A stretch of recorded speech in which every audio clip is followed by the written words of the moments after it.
Guys? Hey James, if you decided how you're going to work the actual coaching of the quarterbacks, I mean, is Danny going to be the lead on that, or how are you going to work it? Yeah, Danny will have the quarterbacks. Rob Smith will be on the headsets in the booth. Who is, in terms of play calling on Saturday, have you determined, like you said, both guys are involved, but who will actually call the plays on Saturday? Yeah, I'm not going to get into that. We got two guys that are both be involved with calling the offense. James, how have you seen Drew respond to this practice week thus far? Been great. Yeah, he's been really good. The guys thought we had a good practice tonight. I thought the quarterbacks have been good. Drew's been good. James, outside of a win, what type of an experience do you hope the seniors have on Saturday?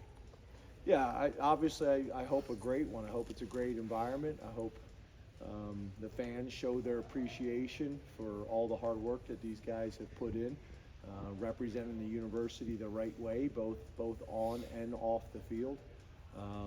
So yeah, I'd love for them to get a feel for the sense of appreciation that we have for them, play well, get a win, all those things included. James, what went into that decision to put Rob Smith on the headset? Just one of our most experienced guys. He's been a defensive coordinator at Duke. He's been a defensive coordinator at Rutgers. He's been a defensive coordinator at Minnesota. Just a very experienced guy that we think can bring a lot of value for us. Coach, recruiting question for you. I know with the new portal rules, when a head coach leaves or fired, whatever, the portal opens for that team. Now that a couple of head coaches have been fired, how much attention do you pay those players who are now hitting the portal in the middle of the season? Yeah, that's where the staff, the recruiting staff, kind of handles that. Based on the rules that you just explained, we're aware, and obviously we're tracking that, and we have the recruiting staff kind of handling that, while the coaches are focused on normal game planning, normal prep. James, you mentioned maybe being in every single meeting with the quarterbacks. Has your week looked a little bit different in terms of your offensive involvement, or maybe some of where you are at certain times of the day? Yeah, it's been in the quarterback meetings with Danny. Danny's done a great job. So I've had more of a presence in there. Been more vocal in the offensive meetings. Ty and Jaywan have done a phenomenal job. It's been very collaborative with everybody in the room, really all week long. I think that's been a real positive. Players have been great as well, not only from a game planning perspective, but also getting up in front of the team, whether it's in a team meeting or post practice. The guys have been great. So I've been very pleased with how they've handled it. How do you think that collaboration will change things for you guys Saturday on your offense? Well, we'll see. I mean, obviously, we'll find out for sure on Saturday. But I've been pleased with the process and how the coaches have approached it throughout the week, and all the voices in the room speaking up and giving opinions. And you bring an idea up, and everybody kind of thoroughly investigates it and checks the film to see if it makes sense, and then move forward or not. And I think it's been a real healthy dialogue in there, and we'll see what that equates to on Saturday. But I've been pleased with the process. I felt good about the process and the prep. James, focusing on one senior specifically, you've spent the last 5 years with Keaton Ellis. How has he grown during the time that you spent with him? Yeah, obviously a local guy that we've known for a long time, and came to camp, and his dad actually was working on campus when I first got here in the athletic department. Really had a really good senior year in the recruiting process as both a wide receiver and a defensive back, and then was able to come in here with maturity and play, and he's kind of seen it all. He's had the full experience in terms of COVID, academics, success, adversity, and handled it all, with class. And it's been phenomenal. I think you guys have heard me talk about, he's graduated from here multiple times, went to the preschool on campus. There's pictures of him, graduating preschool. I always see those kids walking around campus that are all kind of tied up together on a rope. I think Keaton was one of those guys. So pretty cool. Are we going to see Trey at all in the next 10 days? I'm not sure what you're asking. Trey Wallace? Yeah. Yeah, we won't see him this week, but I'm not sure after that. you mentioned that collaboration. Is that different than how things were earlier this season? I think it's been more collaborative. Right? I think it's been more. There's a lot of different ways to do it. Some people break up into separate rooms so you don't get group think. You get different ideas. There's a lot of ways to do it. A lot of people do it different ways. We've done it different, obviously since the change, and I do think it's been really collaborative and been really good discussions and healthy dialogue and healthy confrontations, about different ideas and subjects, and I think it's been good, and there's been hours put on. We're obviously down a man, so there's been a lot of hours put in. Guys here early and stay until late, and I think Jay, Juan, and Ty have just done a really good job. There's been some adjustments and things that have been made. They've been organized.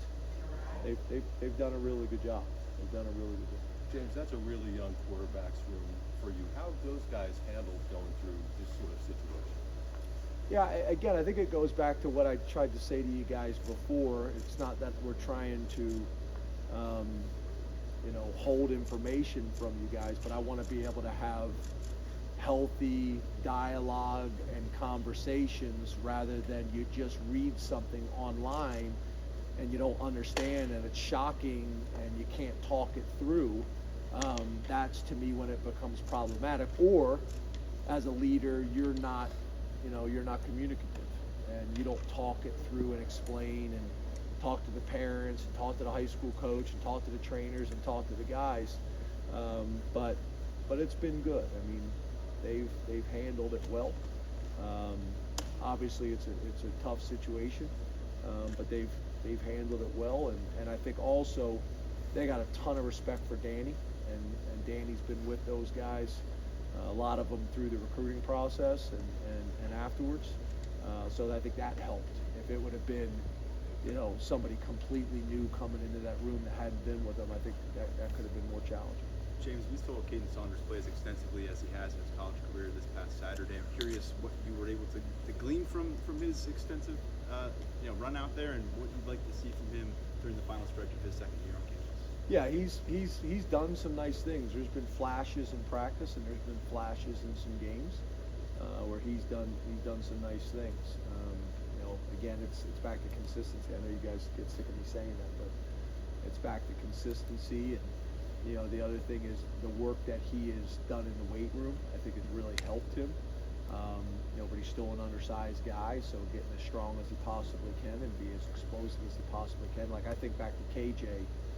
KJ was undersized, but was one of our better blockers. Was fiercely competitive and wiry, strong. So if you're an undersized guy, you got to be willing and able to do some of those things. And I think he's growing in those areas. You guys work year-round for 12, 13 games a season, 7 in Beaver Stadium, last one coming up on Saturday.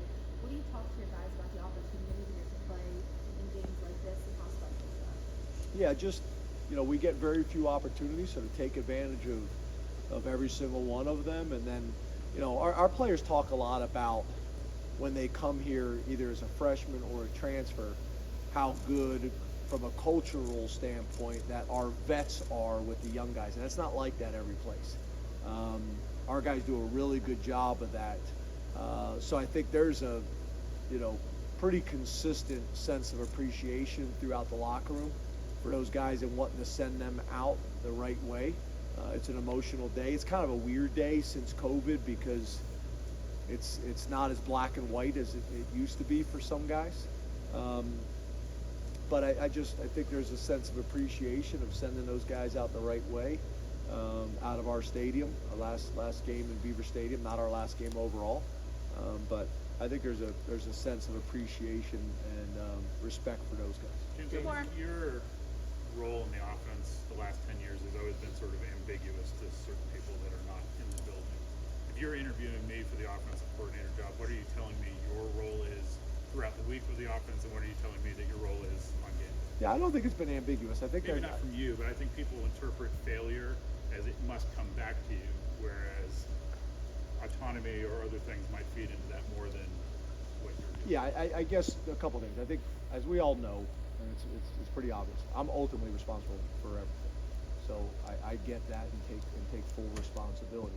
But I've also said on multiple times that I want a head coach of special teams, I want a head coach of offense, I want a head coach of defense, I want a head coach of the tight ends, and I want them to approach it that way. I want them to create a room or a side of the ball that's high production and low maintenance. I'm there to support whenever possible. I'm there to bring perspective whenever possible, but I've been very clear about how we run it and how I'm not running the defense, I'm not running the offense, I'm not running the special teams. I'm involved in all those things, but I'm also involved in academics. I'm also involved in fundraising. I'm also involved in recruiting. I'm involved in every aspect of the program. And when you do it that way and you're not in one area, I need Andy Frank to run the recruiting department, and I rely on him to do that. I need academics run like that. So I think I've been very, very clear on that. But I also want to be very clear. I also understand that ultimately I'm responsible for all of it. So if that's been ambiguous in the past, I hope that clears it up. And that's what I'm looking for moving forward. And that's what I've stated very clearly in the past. Strength and conditioning. I want Chuck Losey to be the head coach of strength and conditioning and run that. And he has done a phenomenal job. Manny's done a phenomenal job. Stacy, I've been very impressed and pleased with our improvement from the beginning of the season to now. We've improved dramatically on special teams. Our specials have been more consistent. Am I hands-on with special teams? Yes, but Stacy's the head coach of special teams. So I appreciate the question, and I hope that clarifies any ambiguity that may be out there. James, you've spoken really highly of Danny since he's been here. What is it about him and his traits that gives you the trust that right now he's ready to step into this role? Well, I think first of all, he played the position at a high level. He had adversity that he had to overcome. He had a chance to play professionally for a number of years. He coached professionally. The fact that he played for me and we kind of see the game in a similar way, and he understands kind of how we operate culturally. He understands the recruiting process. I recruited him. I went to his home. I went to his high school. I know his high school coach very well. I know his parents very well. So there's a trust there personally, and there's a trust there professionally. And the other thing with him, which I'm drawn to these type of guys, he loves football. Like, he's sending me stuff all the time that he's seen, that he saw, whether it's on social media or an NFL game or another college game. He's constantly studying ball and trying to find ways, the best way to teach things to make it simplistic for the quarterback and for the offense, but still challenging for the defense. And the fact that he's not so far removed, I think he's got a really good rapport and way to connect with our players as well as recruits. And he works at it, so I got a ton of respect for him, and I'm biased because I've known him for a long time, but I think the staff feels in a similar way, and I know the players feel that way. Drew came to see me specifically about him, when this all went down, to make sure his feelings were crystal clear on Dave. Thank you, Coach. Thanks, guys. Thank you.